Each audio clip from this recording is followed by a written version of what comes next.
Greetings, guys, gals, and non-binary pals, and welcome back to another video. We all know that there are so many parents who just think their child is like the only child in the entire world, or not even that. They think their child is like the only person in the entire world, and that they have like this weird authority over everyone. Like they are like the parent, and their child is like the child, and we see it a lot, all the time. There are just a lot of people who just think the world revolves around them, and it is something that you witness and then you go and you like tell all your friends about, or you like talk to the person that you were with, like, oh my god, what is going on? What is happening right now? And it's like the best type of like conversation and gossip, right? Because it's like something you witness that you are not like impacted by. And lucky for us, there is a whole subreddit where people come and share stories of this type of parent. It is the r/entitled parents subreddit, and I love going through this. I haven't been through it for quite a while, and I went on my Patreon Discord server a few days ago and I asked what people wanted to see, and someone told me that I should go through this, and I'm not going to deny the people what they want, because it also happens to be what I want. So I'm glad that you all enjoy watching these videos as much as I enjoy making them. So I went on to this subreddit and I sat down and I read through so many, and I screenshot way too many because there were so many that I was like, oh my god, I need to talk about this. Oh my god, I need to share this. So we're not gonna get through all of these, because when do we ever get through all of the things I save? Never, because I talk too much. That's what we're doing today. We're gonna see how many of these entitled parent stories that I can get through and we can talk about and we can roll our eyes at and have a conversation about.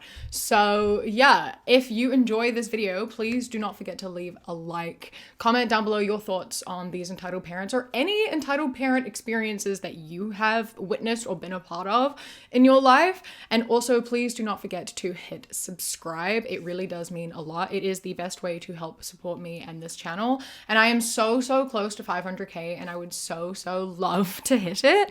The algorithm has been absolutely beating me down recently. I have not been able to upload as much in recent months as I have previously, because as you may know, presently I am working on getting my music back up and running and releasing new music, and that is taking up a fair amount of my time, so I'm having to like juggle a lot of things at the moment. So I would really appreciate some extra support, and if you would also like to join my Patreon and be a part of the Discord server that I just mentioned, and also get like behind the scenes music stuff and a whole bunch of other things like my videos early and ad-free, outtakes, etc., then you can go to patreon.com/savvycat and you can join there. It starts at as little as £1 a month, and it really does help me out and I appreciate it greatly. And yeah, okay, now that I've done my little self-promo spiel, let's get into some entitled parents, shall we? This one specifically is one someone sent me in the Discord server, so I think it's a good place to start because it is where I started. I watched an entitled mom try to get a stranger's kid kicked out of a summer program and accidentally got her own son removed instead. This happened last August, and I still think about it. My partner and I were waiting at a community center to register for an adult pottery class, just sitting in the lobby for maybe 40 minutes because they were running behind. There was a bulletin board sign-up sheet for a 2-week junior photography workshop on the wall, and a mom, probably late 40s, was standing at the front desk having what I can only describe as a very controlled, aggressive conversation with the receptionist. She wanted a specific spot in the workshop reserved for her son. The spots were first come, first served, and apparently one kid had signed up the day before and taken the last slot. She kept referring to this other kid as whoever that is. That's so weird. That's so weird. To just like, I love being like, this kid, whoever that is. Like my kid is someone. My kid is George. George, do you know who George is? He is George. He is my kid. He is everything. This other kid, whoever that is, they don't matter. They're just some random kid. Every kid is some random kid to strangers. Ma'am, just in case you weren't aware, your kid is also whoever that is to literally everyone else. I don't know what's going on in this ego you've got, but like, that's so strange. That's So weird. Anyway, we're not at the end. Let's carry on. And saying she had driven 40 minutes, as if that distance retroactively entitles you to a sign-up sheet. The receptionist was extremely patient. At some point, the mom asked to speak to the program director, who came out, listened for about 90 seconds, and then very calmly explained that due to the complaint being filed, the incident would need to be reviewed and that her son's registration would be temporarily paused during that process. The mom had not expected that word, paused. Her face did something I have no words for. She left without saying anything else. The other kid kept their spot.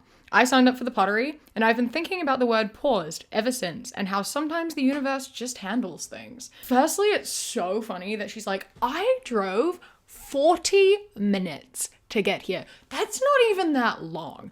I know that it's all relative, and I was talking about this the other day, because I find it really funny of like, the two places I've lived in my life have been Auckland and London. Right? New Zealand in general is a car country. It is a car country. Public transport is not really a thing. Like, everyone has their own car. I was a household of 4 people. We had 5 cars. Like, everyone has a car. It is a car country. London, however, is a, like, public transport, right? Like, people don't drive. I know, like, 2 people that drive, and the people that drive, like, drive to the grocery shop, and that's it. So, like, everything is public transport. There are no motorways or anything either. Like, that's just, London is an old city. There are no motorways. It's all just, like, back streets and things. So, like, when I am here in London, because I live outside the city as well, I'm, like, more in wider London. Usually if I'm like going somewhere, it's gonna take me 45 minutes minimum. Like, that is a short amount of time. It will usually take me at least an hour to get places, and that's just like expected. And I'm like, yeah, right, 45 minutes an hour, that's normal. When I'm back home in Auckland, 20 minutes is like, that's a long way. It's 20 minutes? That's far. Like, you tell someone it's gonna take you 20 minutes to get somewhere and they're like, wow, that's a drive. And it's funny because even though I live in London, when I go back home and it's like 25 minutes, I'm like, that's a pretty decent drive. It just switches out. It's really funny. So in this instance, maybe 45 minutes is a long way, but it's also really funny as someone who lives in London and that's like a standard commute. I'm like, get over it. It takes me longer than that to go literally anywhere. And it definitely is not long enough to, you know, mean that your son gets priority over every other child. No amount of time really guarantees, no amount of time makes that true at all. It doesn't matter. That's not how this works. If you missed the spot, you should have signed up earlier. You should have just asked for that spot at an earlier time. Why did you wait until today? If you've already put him on the list, right? Like, the list is already there. You get assigned a slot. If you knew the slots were there, why didn't you ask for that before when you like initially put the name down? I'm confused by why this even happened in the first place. And also, like, these people just like lack perspective, right? It's like I said, they're like, their kid is the only kid in the entire world. That is someone's child. Imagine if they did say yes, right? Like, imagine if your kid was taken out of the spot you booked because some other parent came in and was like, my child is more important and deserves that spot more, so you better freaking boot that kid and get that spot to mine. You'd probably be pissed off. Like, you're not special. You know, just gotta be quicker. First in, first out. That's how it goes. And then it's always like, yeah, it's good karma being like, her kid got paused in the like process of being put through. And I'm like, good. She was, you know, given this like warning and told that she can't get her way in these instances. But it's so unfortunate with all these like instances in which the kid also receives some sort of punishment when it's not their fault at all. Obviously, there's like nothing else they can really do. Like, these people use their kids as pawns, and the only way to like punish them is to like do something that impacts their kid as well, because they are living through their kid. And it's like, it's complicated and tricky, but there wasn't really anything else you could do. I'm hoping the like pause thing was more like a, you know, it's gonna be pause, and then she left and they were like, okay, we'll just put him back into it. But you gotta learn your lesson, man. Don't fuck shit up for your kids. Like, that's the overall lesson. Don't do things that are potentially going to negatively impact your kids and what's going to make them happy. And that is what you did here. My mom called my landlord to complain about the way I decorated my own apartment, and I only found out because my landlord called me, confused. I moved into my first solo place 8 months ago, and it took me forever to make it feel like mine. I painted one wall in my bedroom a deep olive green, hung shelves, put up photos, got curtains I actually liked. Nothing was done without checking my lease first. No damage, no violations, just a space that finally felt like it belonged to me. My mom had visited once back in the spring and spent most of the tour telling me the green wall was depressing, and that my shelves were crooked, and that the curtains made the room look smaller. I listened, said I liked it, and moved on. I thought she had too. Last Tuesday, my landlord called me and opened with, "So I got a bit of an unusual call." My mom had phoned him directly, introduced herself as my mother, and told him she was concerned about modifications I had made to the apartment and wanted to know if he had approved them and whether there were plans to address them before my lease renewal. My landlord said he told her he had no concerns about my tenancy and that the apartment was in good condition, and she apparently pushed back and asked him to take another look because she felt things had been done that could affect the property value. He called me purely because he found the whole thing strange and wanted me to know. I was so embarrassed, I didn't know what to say to him. When I called my mom, she said she was just looking out for me and that if I had a problem with it, maybe I should think about whether my decorating choices were actually as fine as I thought they were. She genuinely did not seem to understand why I was upset and kept reframing it as concern for my future and my rental history. I told her clearly that she is not to contact anyone in my life about my living situation again. Not my landlord, not my employer, not anyone. She said I was being dramatic and hung up. I'm still angry and I honestly don't know what the next steps looks like. I love setting boundaries and being like, don't fucking call my landlord or my employer or anyone else in my life to like check on me and invade my privacy. And she's like, you're being dramatic. She's being dramatic for telling you not to call people that have nothing to do with you, but you're not being dramatic for calling the landlord. Like, so how do you see someone who has painted a wall and put up shelves and decide to call the landlord? And when you're told off, they're the one being dramatic. You weren't dramatic for calling a landlord about a painted wall. That wasn't dramatic. That was like a normal thing. Like, just the level of like the lack of self-awareness is so wild. Like that level of self-importance and the lack of awareness. Like, she's not allowed to decorate the flat how she wants and how makes her happy, but like you were entitled to like tell her how to live her life and like report on her even though she's checked, like you didn't believe her. Also, in general, when it comes to decorating flats and like painting walls and stuff, there are no actual rules about any of it in like any lease as long as it remains like the same when you leave. Right? Like, you're not going to knock out walls and shit because that's changing the structure of the apartment, of the house, whatever. But like, if you paint a wall green, you just paint it white again before you leave. If you put up shelves, you just take them down before you leave and then like fill in the like holes in the wall that it's left. Or maybe the landlord likes the green wall and wants to keep it, or likes the shelves and wants to keep them. You can just like ask them, being like, hey, when I move out, I'm going to paint the wall. Unless you like it green, then I can leave it. Would you like me to put it back the way I found it? Or do you want it to be like this? Like, paint is very easily reversible. I see so many like people who have like really cool houses. Like, I freaking love fun houses, like the people who do like maximalist houses with the fun like colorful walls and the like colored everything, and it's just so fun.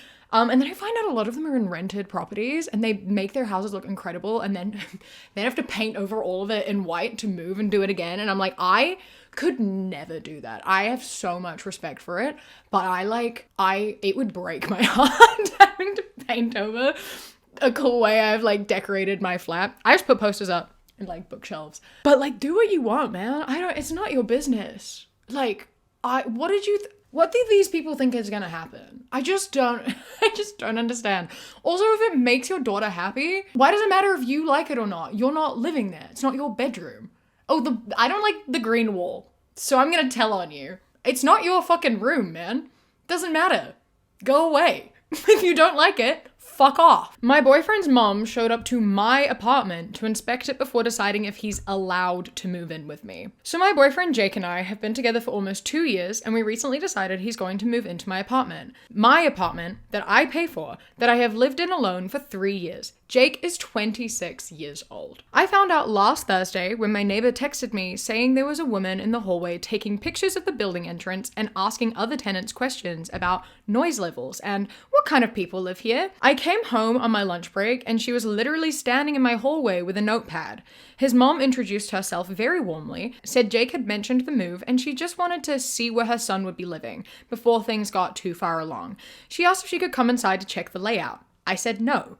She looked genuinely surprised, like that was an unreasonable response. She then told me she had concerns about the neighborhood and wanted to discuss house rules in case Jake moves in, including whether I'd be okay with her having a spare key for visits. I told her this wasn't something we were going to discuss at my front door without Jake present, and that showing up unannounced to evaluate my home was not something I was comfortable with. She left, but texted Jake that I was hostile and that she thinks we're rushing things. Jake apologized and says she does stuff like this, but he looked genuinely embarrassed. I liked him a lot, but the idea that his mom sees my home as a space she gets veto power over is making me rethink this whole timeline of his move, honestly. Oh my good God. That's like so... What? Like, he is 26 years old. He's 26 years old. He's allowed to choose where he lives. He's gonna choose where he lives, and that's like not your business at all. And like showing up unannounced to someone's house and taking photos of the entire thing, asking neighbors questions about the neighborhood and everything, and then being like, let me in so I can look at the layout and take photos of the layout. Why? What?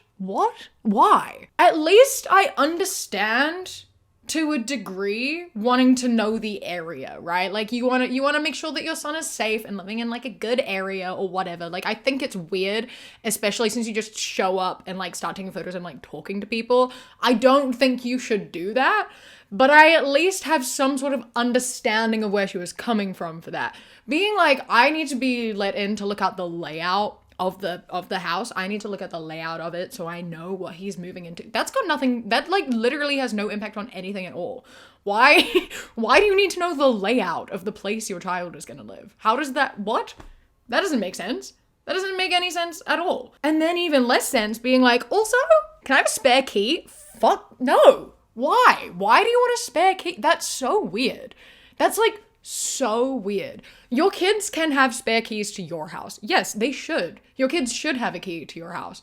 I think anyway. I don't think you need a key to their house. Why do you want a key to the house? What are your intentions? Are you like considering you've just shown up unannounced and are taking photos and like being really invasive? Why would she want to give you a key? Because I would then feel like you're just going to sneak in randomly and like look around and go through all the shit and being like, is there anything fishy going on in here? And like rummaging through. No, absolutely not. You're not getting a fucking key. What is that for? Like, you'll get a key if you're asked to like house sit and then you got to give it back. But like, they're not going to ask you to do that now because she'll just be worried that you're going to copy the key. It's so upsetting when these moms do this too, because like, obviously she's here now being like, if she's acting like this, I don't know how I feel about even moving in with my boyfriend anymore. And that's just really upsetting that like these moms are so overbearing and like inconsiderate that like they impact their kids' lives in such a negative way. And I am currently working on another video about toxic boy moms, but like how it impacts men like in their lives later on, and even just moms in general that are a bit like this and like enmeshment and that sort of thing, because I find it really interesting.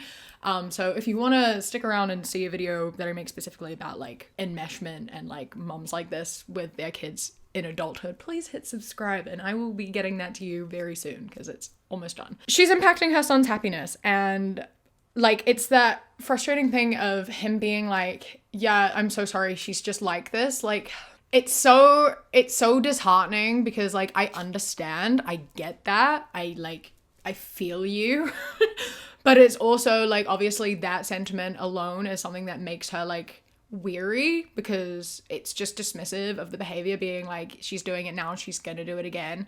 And also like he gave her the address and said where this flat was without letting the girlfriend know and without giving her a heads up of like what might happen. Like if his mom asked like, what is this address? Where are you moving to? And he knows she's prone to doing stuff like this, he definitely should have texted his girlfriend and been like, hey, by the way, my mom asked, you know, what your address was because she just, I don't know, was curious and I just like told her because I'm going to be moving there and I'm going to tell her anyway. But just a heads up, she like potentially might just like show up. Be warned, I'm so sorry in advance. Like have a conversation with her, be like, hey, I'm gonna tell you where I live, don't fucking show up without letting people, you know what I mean? Like a conversation need to have happened between son and mother, and the fact that it didn't and there was like no communication to girlfriend either, like it makes sense that this potentially could be put on hold until like a bigger conversation is had, and it's really upsetting. I also don't think it's rushing it. You've been together for 2 years. I feel like you can definitely move in with each other after 2 years. Like, my mom called my university advisor to fix my major, and now she's acting like I owe her an apology. I'm 21 female, junior in college, living on campus. My mom has always been the kind of parent who treats my life like a group project she's leading. When I picked my major, psych, she smiled and said she was supportive, but she never stopped making little digs like, so you're gonna be poor, or that's not a real career. Pause for a sec. I am so confused by this idea, right? Like, firstly, I find it interesting because psychology is under a BA, I believe. It's part of a Bachelor of Arts, which I find really interesting because psychology I thought was more like a science, but it's interesting to me that it's an arts, unless it exists under two, both the science and an art. I'm not entirely sure. I didn't study psychology, but I'm pretty sure it's a BA. And I know that a lot of people look at BAs and are like, a BA is useless. It's not going to get you anything. My mom always said, like, don't get a BA unless you want to, like, be a bus driver, which is a wild thing to say. But then I went and I got a Bachelor of Music, which is even less useful. So, you know, I did one worse, but she was actually supportive in that. So whatever. But anyways, psychology is very much a career, and it's also a career that can make you a lot of money, especially if you get a PhD in it. Like, psychology is you, like, become a therapist. Therapists are fucking expensive. You can pay, like, $250 a fucking hour. If you go, like, privately to a psychologist, like a private psychologist, it's like, I pay like £100 for my 50-minute sessions, which is wild. Like, that is so much money. And like, that's all her money. And she's making that off of all of her clients. That's psychology. You can make a fuckload of money in psychology. Maybe in other parts of like BA and stuff, like, okay, maybe there's not a ton of job opportunities if you like major in gender studies. Maybe, right? But I still think that like getting a degree in something that you enjoy and want to learn more about is never a waste of time. And I just like do whatever you want to do. But like some have more job opportunities than others and higher paid job opportunities than others. And I just feel like psych is definitely like, it's a traditional job that can pay very well. So I'm very confused by what the fuck you mean by that. But anyways, I usually ignore it. Last week, I got an email from my academic advisor asking if I could stop by because there was confusion about my course plan. I go in thinking it's about a prereq. Nope. My advisor says my mom called the department office and left a voicemail about how I'm lost and emotionally unstable, and that I was changing majors to something useless and needed help getting back on track. She also asked if they could send her my grades because she pays for everything. She doesn't. I have loans and a part-time job. My advisor looked uncomfortable and basically told me they shut her down, but they wanted to make sure I'm safe and not being forced into anything. I wanted to melt into the carpet. Like, imagine your mom pitching you as a crisis case to your school. I called my mom and asked what the hell she was thinking. She immediately went into this calm voice that she uses when she's trying to sound reasonable and said she was just advocating.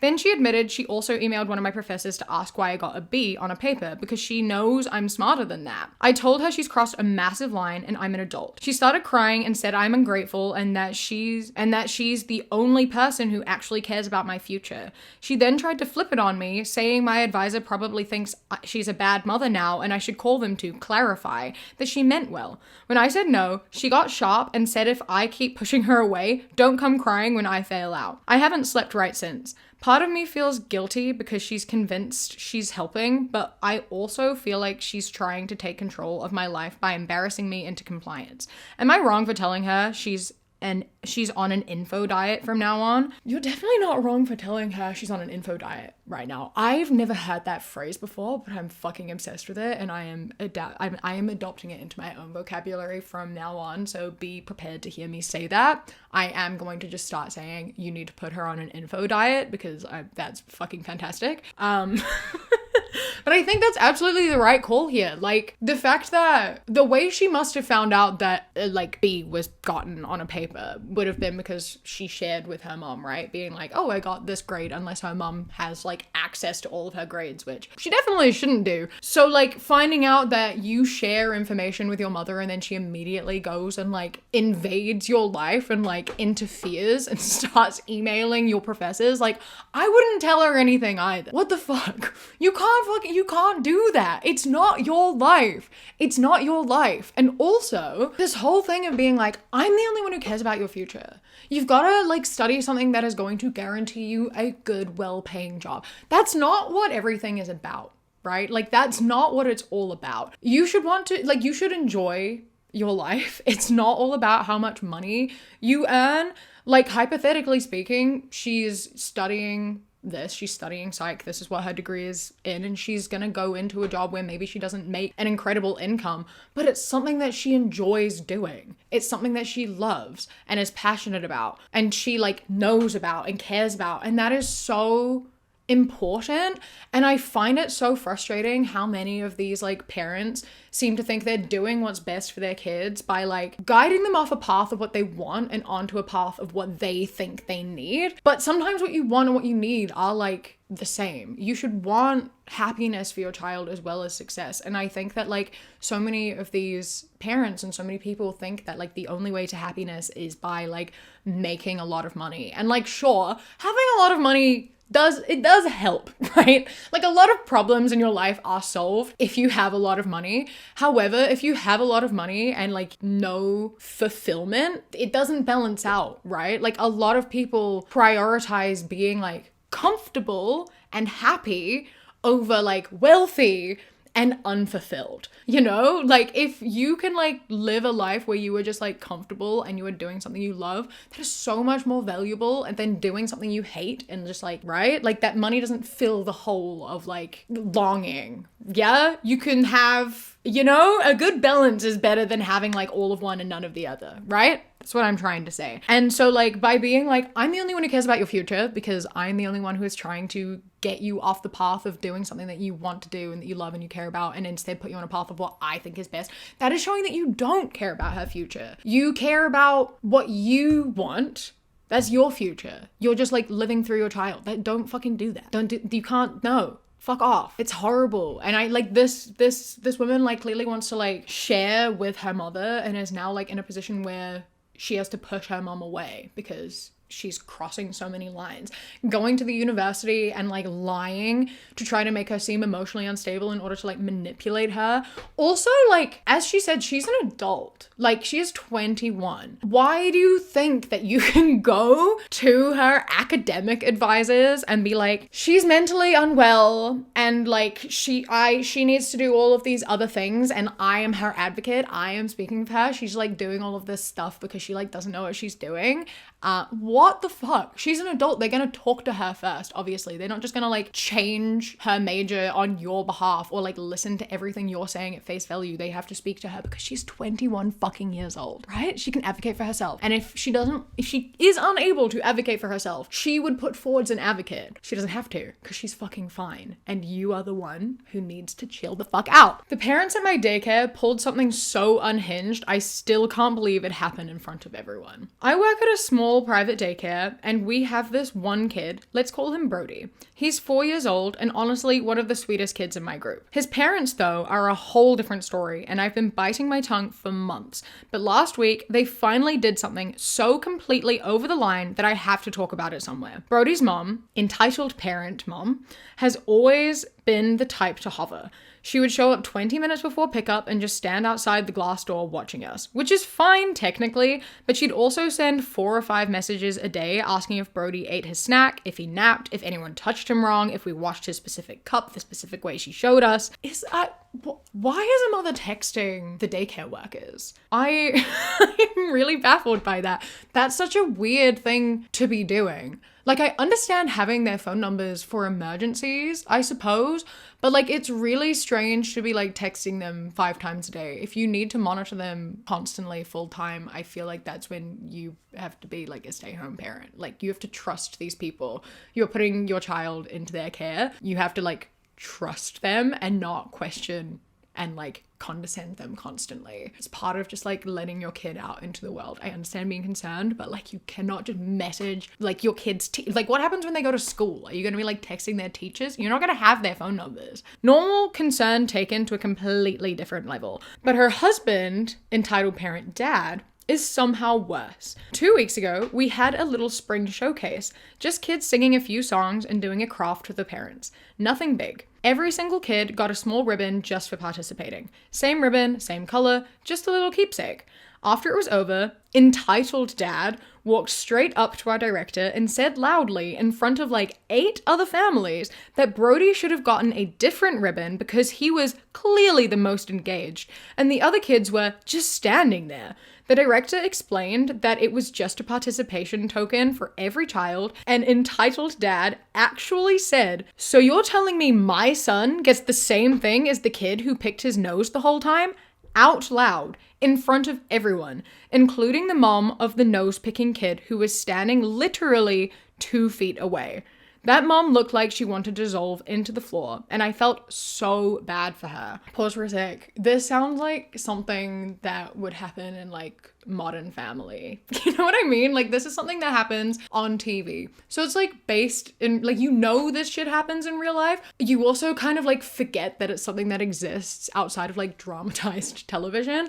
Like this is something that absolutely would happen in like when Lily was at daycare and like Cam would like say something like this. Like that is something that would happen, and it would be like one of those secondhand embarrassment, like, oh my god, you can't fucking do that moments in like a sitcom, right? Like it's one of those moments to show you like character flaws, and then being reminded that it like straight up just happens in real life it's astounding that people really do just exist like this. They're 4 years old, man. Not everything is a fucking competition. Not everything's a You're telling me that my kid who like was engaged and like doing really well gets the same thing as that other kid? They could all just get nothing, right? Like I feel like typically in a lot of like showcases and things, everyone just gets nothing because they're just doing a fun thing.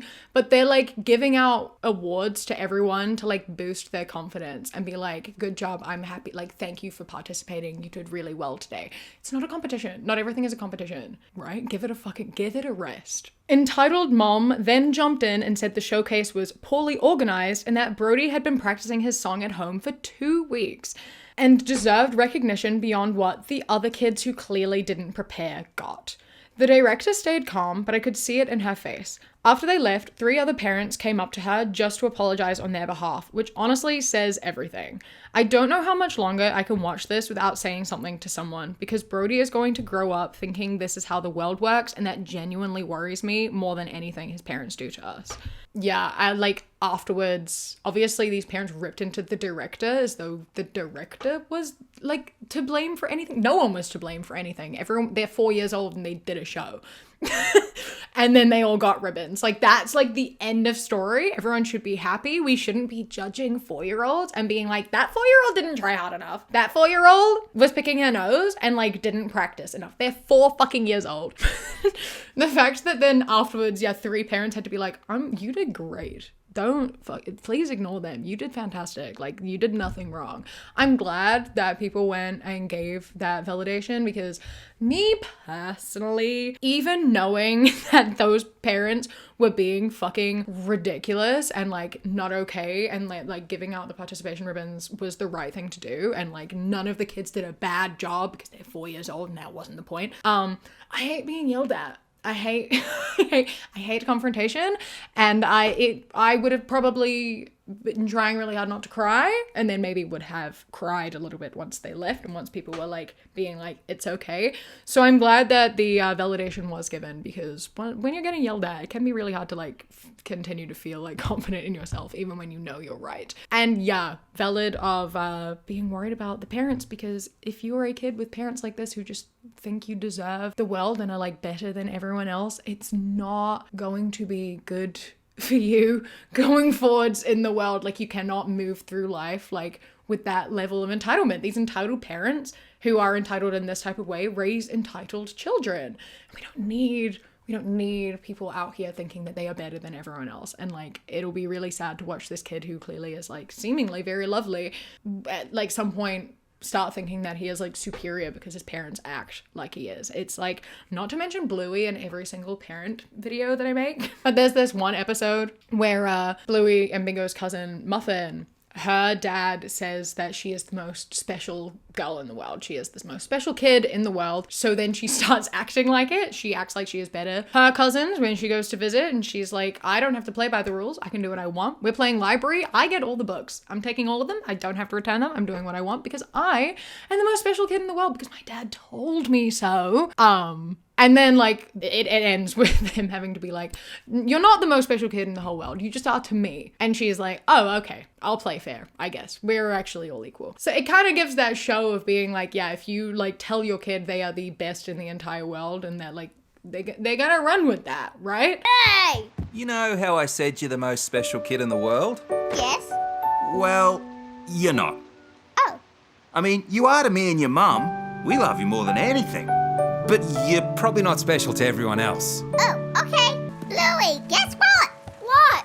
I'm not special anymore. Hooray! You have to tell them that they're special and that you love them and that they are brilliant without making them feel like they are better than everyone else just because you think they are, right? Because it's gonna hurt a lot of people, your son included. Mother-in-law keeps telling everyone I'm failing my daughter because she can't read fluently. She's in kindergarten. My daughter is 5 and in kindergarten.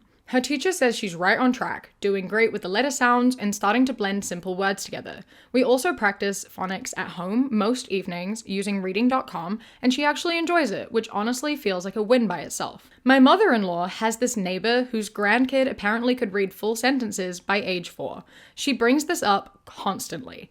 Every single visit. She'll watch my daughter sound out a word slowly and then sigh really loudly or say something like, well, maybe if you spent less time on your phone and more time actually teaching her, which is wild because I literally sit with my kid and practice with her almost every night. Last weekend was the worst though. We were at a family dinner and my mother-in-law announced to the whole table that she's genuinely worried about my daughter's reading because other kids her age are way ahead. My daughter was sitting right there. She got quiet and asked me later if she was behind the other kids. That broke me. I pulled my mother-in-law aside and told her she needs to stop comparing my kid to some random neighbor's grandchild, and she definitely needs to stop saying this in front of her. She told me I was being dramatic and that she's allowed to have concerns about her granddaughter's education. My husband told her that if she can't keep those concerns between adults, then she doesn't need to share them at all. She called my husband the next day crying, saying we're keeping her from her granddaughter, which is not even close to what happened. We just told her to stop undermining a 5-year-old's confidence at the dinner table. That's it. She's been texting my sister-in-law saying I'm too proud to admit my daughter needs real help, which is so far from reality I don't even know how to respond. Everything about this is fucking wild. Like, every single part of this is wild. Firstly, all kids develop at different rates. Like, I don't know how old kids are when they do specific things, but I know that everyone learns at a different pace. And like, you can learn to read later than others, become a better reader as time goes on, right? Like, it's different things measure up differently. Like, you can speak early but walk late, or like it doesn't matter. Everyone learns different skills at different times, and like, potentially, I don't know, maybe this kid has like dyslexia or something. That could be something that exists. Might not be, but it could be. In which case, like, it is going to take a bit longer and it is going to be a bit harder, and there is no problem with that. There is nothing wrong with it. Whether she does or doesn't, it doesn't matter. And also, oh my God, saying that in front of her is wild. Having a 5-year-old sitting at the table and saying out loud in front of this child, she's behind. She's not doing well. She needs to be doing better.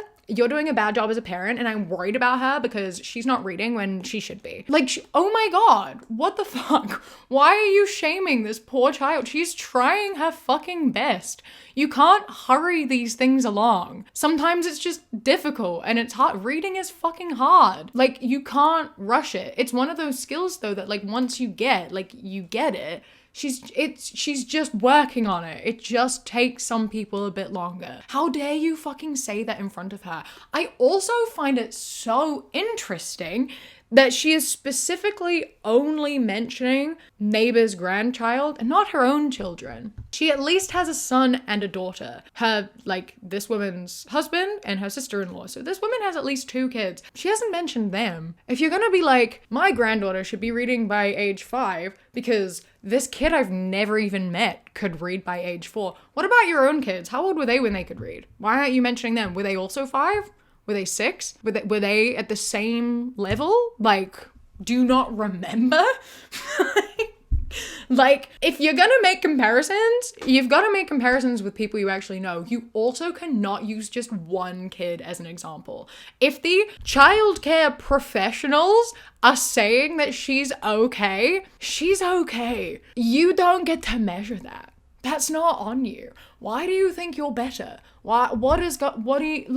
This isn't a competition, right? It's not. Like, just chill the fuck out. She's fine. It's not a competition. Once again, there's a whole Bluey episode for that. It's called The Baby Race. Great episode. Point being, as they also said, right, like if you do have concerns about development, raise them when the child is not present and actually be open to having a conversation and talking about it and like listening and understanding that this kid is actually doing fine and is trying their best and they are being taught and helped. She's literally like at school. Like, she is getting the teaching that she requires. I do have quite a few more, but I have been here for an hour now. So I feel like it's probably been enough of me sitting here and reading Reddit posts and rambling with you all. If you would like to see another one of these, they are some of my favorite videos to make. I fucking love this subreddit. It is such a good time. So if you would like to see another one, please do let me know by clicking that like button and leaving a comment down below as well. And also hitting subscribe. I said that at the beginning. I'm saying it again now. It's the best way to help in the algorithm, so I really do appreciate it. A huge thank you to my Kiwi cat patrons: Rain Remaining, Mossy Moose, Noah, Bingo Bango Who Ate My Mango, Kiarum, Bug Loves Cats, Kaylee, Kojo, The Beebs, Tess, Alicia, Bree, Chastity, Beckett, Prismatic PT, Sushi Kawaii, Phil the Duck, River, Queen Glimmer, Ella, Mr. Noodle, Radsack, Knitting Menace, Chris, Ellie, Ikazel, and Alexis. I love and appreciate you so much. Thank you so much for joining. I hope you enjoy the rest of your day. Stay safe. Keep fighting. I love you. Mwah. When you close your eyes, you replace the dark.